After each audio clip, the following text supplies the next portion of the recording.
Now we're changing this floor in here that had water damage, so it got removed. This old stuff we could not match. So what I did is I cut it at the threshold, and now we're going to put the underlayment down first, and then we're going to install the new laminate. There are the tools that you're going to need: square, tape measure, tape, tools to cut, hammer and pry bar to remove base or quarter round. That's our trim that we're going to put at the doors. All right, let's get started. Also, before you start the underlayment, sweep the floor up really good. Also, I make a pencil line where my floor has to stop so that the T-mold will lay there. And then also this one is a bump stop, so you have to give a little bit more room. So I put a pencil line there where I want my bump stop to go. Don't skimp out on your underlayment. Get something good, okay? What they had down here before was just a foam. That's probably the worst underlayment you could do, or that you could use. Okay, this has black rubber on the bottom, which is going to make it more quiet. The silver insulation for thermal. And then you see this here is a tape. So when you lay this out, you're going to want to, you're going to overlap to this tape. So your next piece is going to overlap on here. You'll see the other end has the 3-inch overlap. That's what's going to attach to that tape. Okay? So when you start, make sure you start so that your first piece goes down that end to the wall and this part here. So when you go to roll the second one out, that you will have the 3-inch overlap is able to attach to the tape. Okay, when you're rolling out your underlayment, okay, get it up to the wall or just short. I rolled the first piece out. Now I'm rolling the second piece out. And as you do, bring it so that it touches the other one there before it overlaps. Get this straightened out.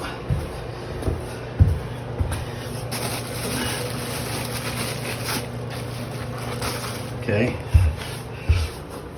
Then, if you're up against the wall, then you start to remove that double-sided tape and push it down so it sticks. Push the 3-inch overlay down so it sticks to the double-sided tape. Okay? Okay. Make sure your rubber is up against the other rubber. Pull your double-sided tape. Pull your 3-inch over.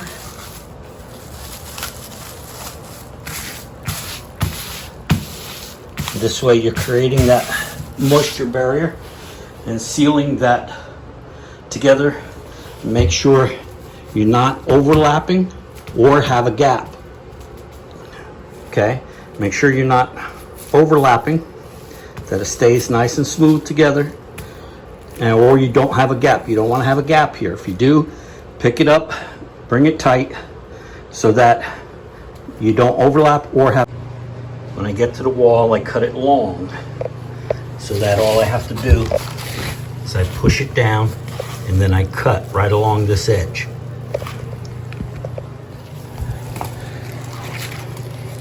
Okay, now it makes a nice cut. Finish putting the 3-inch overlap on, and then we're ready to start installing the floor. I'm only doing half the room at a time because there's furniture in here. So I'm choosing to do this portion, then I'll move the bed over and do the rest. Okay, now pull out the piece of flooring. You see this edge here? That's the edge that's going to go up against the wall. So you need to cut that off. You just use your utility knife, score it a couple times, and break it off. Be careful, don't cut into your face, but just that edge. Go strike it right down a couple times and then break it off. Now also, you're going to see here that we have an angle. So what I did,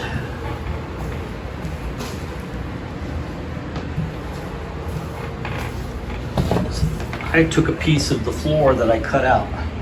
I know that that's the exact angle. Okay. Now I had to notch for this area. So I laid it on the floor and I made the line. So I know that angle. I come straight down and then the rest of that angle so that it goes around the wall. This way I'm not cutting into a brand new piece, trying to get the angle or trying to get the notch. I have it all laid out on the old floor and I'm going to transfer it to the new one and make my cut. Okay, I started on this end that has the wall. The base was missing, so I had some base just to put it in for a gap. And we have a gap here because of the bump stop. I need 1.5 inches. Okay, so I did that, but I elected to go here because here I'm able to cut my piece and add it on first instead of trying to do it later. And then I add it in, put it in the space. I'm going to measure to make sure I have 1.5 inches and then start putting all my shims in place, and then I have my first row done. This way I have most of my cuts already completed at this point. Okay? I like to do it this way so that it's easier to move the piece out and get it underneath the door jamb. The door jamb was already cut high from whoever installed this before. It's higher than I would like, but it's gonna have to do. Okay, now make sure you have all your shims in place. Okay? And then you can start laying the rest of your floor. Okay? Now to lay this next one in, lift it up, get it close, lay it down, and then use your block to get her in. And that makes a nice joint there and all the way down. Okay, now you just continue that process. I gotta make another cut at the door, and then we're gonna start getting this thing done.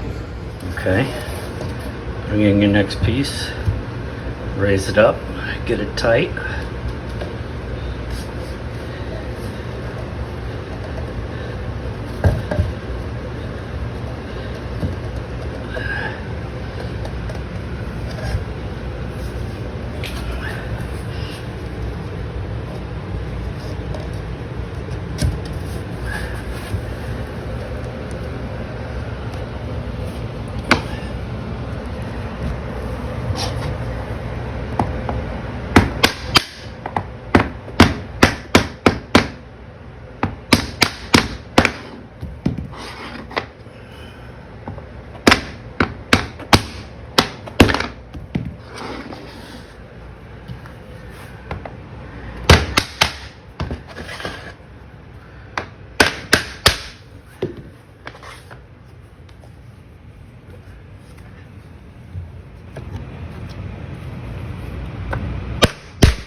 There you go. I couldn't do it with one hand, but that's how it goes. Then you continue to do the floor.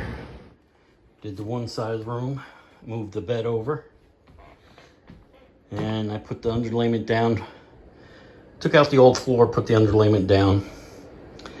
And now getting ready to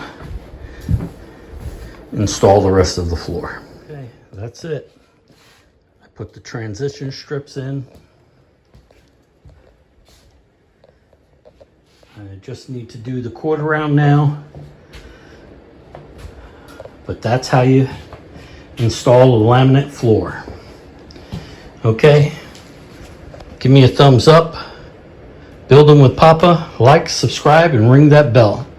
Hope you enjoyed this video, and I'll see you on the next one. Okay, the shoe mold is in, and the floor is now complete. All right, hope you enjoyed this video. See you on the next one.